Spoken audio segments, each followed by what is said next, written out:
Hey there, Joel here, and welcome to this channel.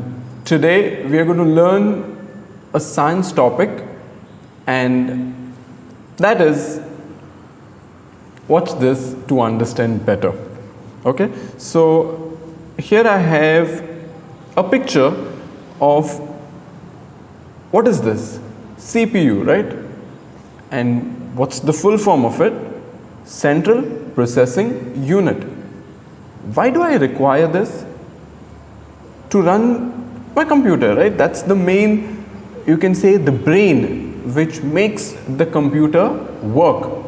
So without the CPU, if I just have a monitor, a mouse and a UPS, will I be able to use the computer? I can't, right? So a CPU, that is the Central Processing Unit, is something which is very important for the entire system, the computer, to run. Same way, for our body to function properly, there is a kind of a central processing unit. Now, normally we will say it is the brain, but what is the brain made up of? So, we reach to a particular point, a tiny requirement in the entire body, which helps us to process different activities, the breathing and digestion, all the processes. So we require a fundamental structure, and that is a cell. So the fundamental unit of life is a cell. Now in this chapter number 5 of your textbook, we are going to study about it. So let's roll this intro.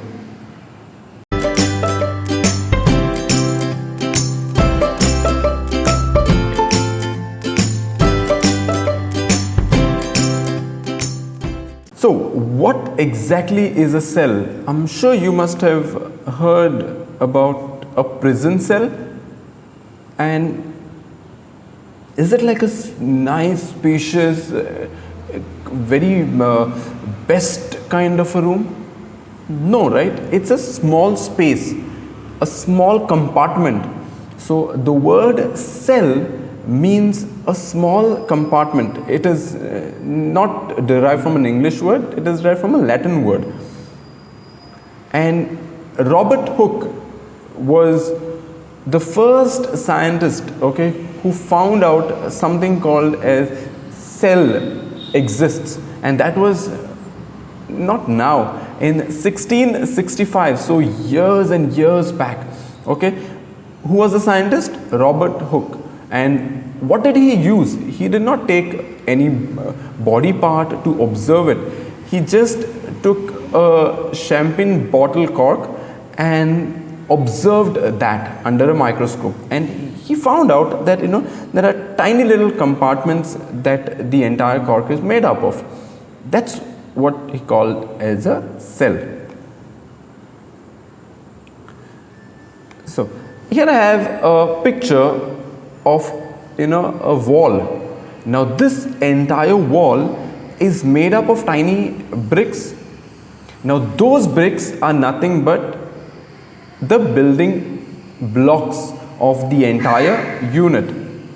Okay, same way, cells are the building blocks for any tissue or any organ to be formed. So just like the bricks in the wall, cells in the body. So it's a Latin word.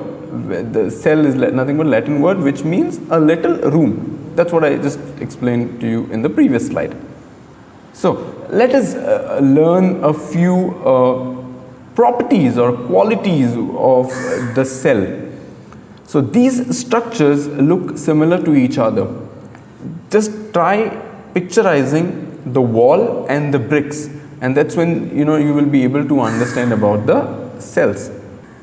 So second one is, together they form the big structure like an onion bulb. So here the picture that you can see is nothing but of a onion bulb. So a tiny sample is taken of the onion, and observed under a microscope, which is stained, of course. That's the reason you see those blue color. Okay, otherwise it would have been just transparent. You wouldn't be able to notice much. So they take the tiny sample and then dip it in a colorful solution for a while and then observe it under a microscope. So what is the point telling you? All these small cells will make up the entire onion bulb. So one onion. Okay. The cells of an onion peel will look the same regardless of the size of the onion. So whether you take a small little onion or whether you take a bigger one, the cells will be always identical. So whatever the size of the cell of this onion is, the same will be the size of the other onion. What will change is the number of cells. So if this small onion had 100 cells, a bigger onion might have 1000 cells, just for an example. Okay, so the number of cells will define the size of the onion, not the size of the cells. Then these small structures are the basic building units of the onion, okay, and called the cells. We already know what is the first fundamental structure, that is the cell. Because of number of cells, a structure is created. There are a number of microscopes to observe the cells and even to observe the contents inside the cell. Okay, and here are a few examples, starting from the simplest one to a very complex one. So you have a simple microscope, compound microscope, stereo microscope, confocal microscope, scanning electron microscope, transmission microscope. So these microscopes help to observe a particular component more distinctly. The higher the zoom ability of the microscope, the better picture you will get and the better understanding.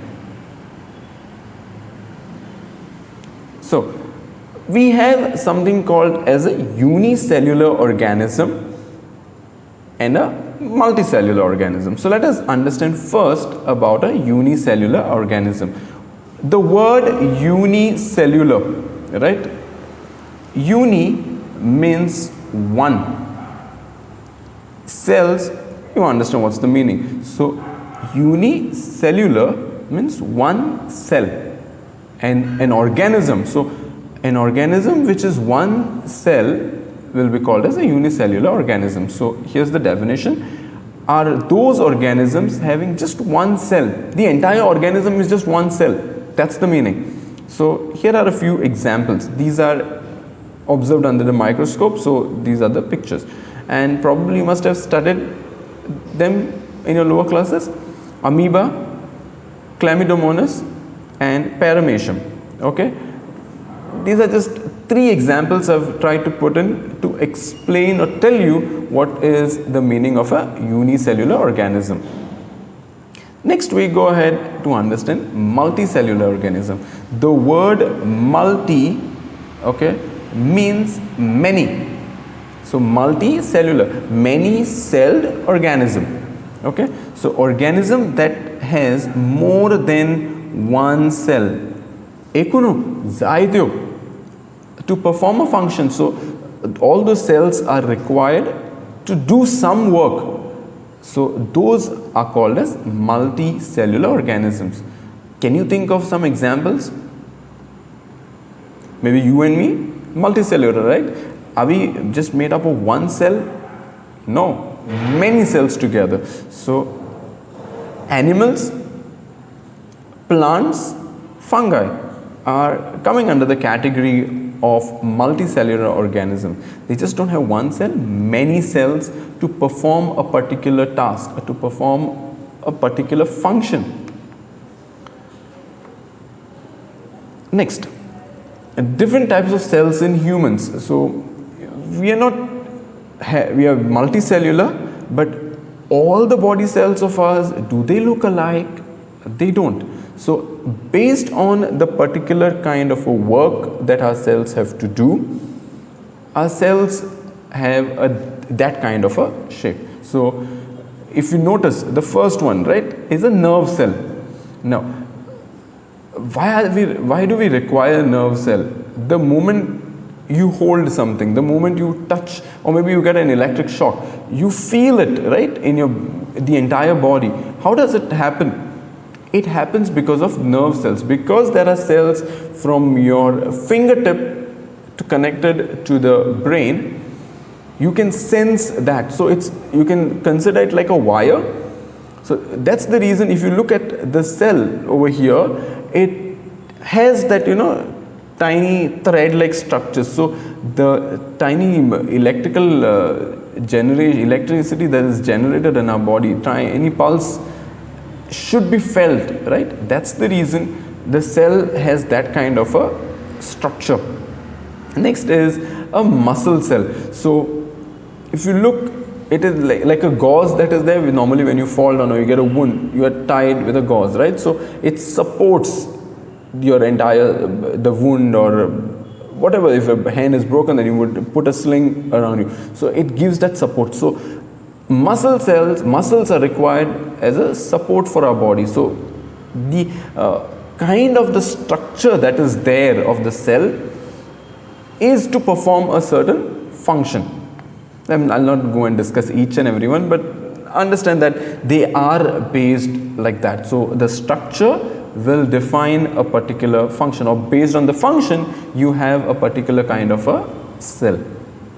So why do we have different shapes of the cells? Already discussed. These are a diagrammatic representation, a model you can say, of a plant cell and an animal cell. Now they look very nice and colorful. That's because it's a model. In reality they will not look this way, but it is just for you to understand how a structure would of a cell would look like, or the components inside the cell would look like. So the picture is derived from all those microscopes that I had shown you earlier. So people or scientists have observed those cells and then created this kind of a model. So let us study a few properties or qualities of a cell. The first one, it's the smallest unit capable of performing life functions. We have already discussed it. Different kind of cells perform different kind of functions, and it's the smallest unit. The shape and size is related to a specific function they perform. Again, already told in the previous slide. So you have your bone cells, you have your nerve cells. They are based on a particular function they do. The size will depend on that. The shape will depend on the work that they do. Just take an example. If at all, you must have during the time when you were in school, and then if any teacher needed some help, to move one table from one place to another, will the teacher tell to a very tiny, puny little boy? No. She would probably tell a person who is strong and hefty, right? So that easily he is able to do that work. So the function or the work that needs to be done, you choose that kind of a person. So same way, the shape of the cell is based on the function that they do. Okay. Has the capacity to perform certain basic function. So a cell has the capacity to perform whatever function it is assigned to do. Contains component called as organelles, and each cell organelle performs a special functions. Now, just the way our body has an organ system, we have a digestive system, right, which we have studied in the 8th standard. So in that entire digestive system, there are various organs which perform that function. Okay, together your digestion takes place. Same way, inside the cell there are more small components which are required for the cell to function. So those small components inside the cell are called as organelles. The word you can understand, just like the organ system has organs, cell has organelles. And we will study about all of those in the coming slides, so relax. Okay, all cells have same organelles irrespective of their function and which organism they are found in. So this is one thing which is common. Now cells have organelles, and those organelles are in maybe animals or in a dog or a cat. Those organelles are also found in the cells of that organism. Just like the way we have organelles in our cells, same kind of organelles are found in them as well. So they also perform a certain particular function. Next, cell membrane, and or other words is called as plasma membrane. So it is the outermost covering of a cell and separates the contents of the cell from the external environment. Just like you have your house and then you have a boundary wall, right? You can see the cell membrane is like that. Okay, it separates muge bat and tege bat. Okay, I hope you are able to picturize it. Then it is an exit and an entry of materials inside the cell, so prevents the movement of other material. Selectively permeable membrane. I'll explain to you this. So the movement whenever you want to enter or exit is based on that. So the cell membrane or the plasma membrane helps to do that. Okay, so if someone wants to come inside your property, they have to cross the boundary and then come inside, right? So it helps, you know, the cell membrane or the plasma membrane helps in the entry and the exit. Secondly, it is a selectively permeable membrane. Selectively means I can choose, right? Permeable, which allows, okay, and membrane. So maybe you know inside, you are there inside the house and then you see some people are, you know, some rag pickers or someone is just coming in, or animals are coming in for that matter, stray animals. So you will not allow them to come inside, right? So you control, you are selecting who should enter and who should not enter. Same with the plasma or the cell membrane. So it allows, it is a selectively permeable membrane. It will allow or exit certain materials based on what it wants. Okay, whether it wants to let it enter or doesn't want to let it enter is based on this membrane. Next is the plasma membrane is flexible and is made up of organic molecules like proteins and lipids. You just have to remember that the plasma membrane is made up of proteins and lipids. So these are some of the components which make up that plasma membrane. Now take a look over here at this picture. Okay, that is one cartoon character type of, okay, and that's a cell. And what we'll do is we'll take this cell and put it in a glass of water. Now, not literally putting them in glass of water. Our body entirely, most of it is made up of water, right? So we are giving that thought to it. Okay, so it is like the external environment. Now when I take the cell and put it in water, okay, what happens? See, now this cell over here has become bigger. Okay, so what is it trying to tell you? When the surrounding has more water concentration than the cell will gain water. Okay, so remember it as if water will flow from a higher level to a lower level. So when there is more water and there is less water, so water will flow, right, from a higher point to a lower point. Same way, when the concentration of water outside is more than the cell inside, the cell will take in water and become fat.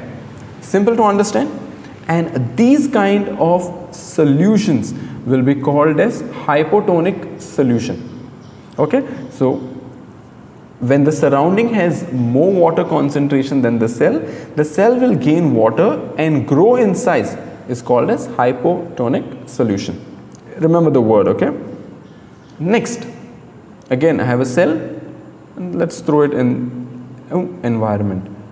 Now whatever the size of the cell which was earlier, and now it is the same. So when the surrounding has equal amount of water concentration just like the cell will remain the same. So I have water at this level and I have water at this level. Both the levels are same. So water will not move, right?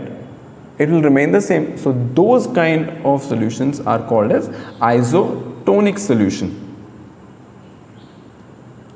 Next is I have a cell, throw it in the water, and then let's see what happens to it. Now the cell is become smaller.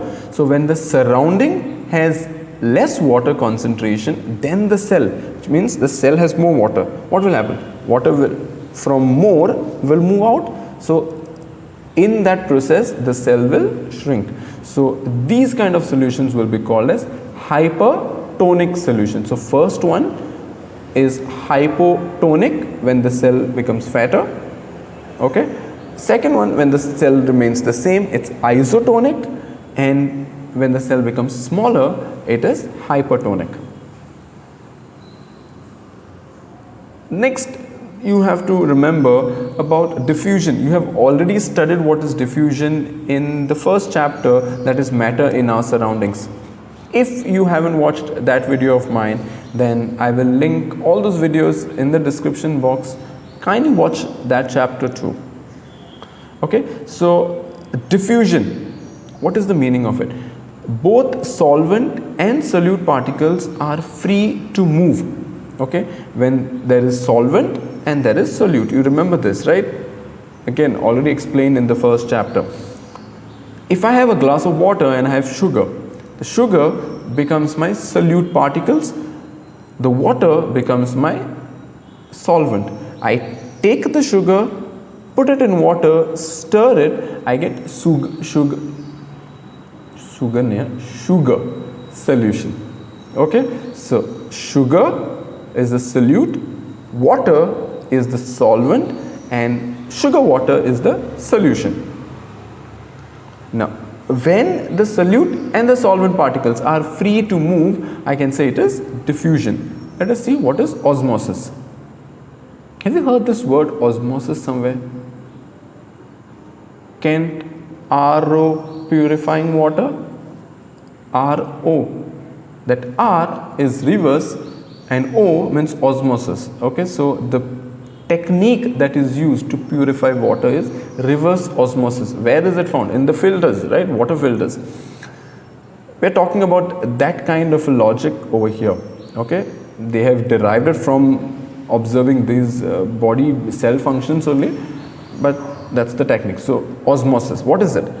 Only the solvent molecules or water molecules cross the membrane.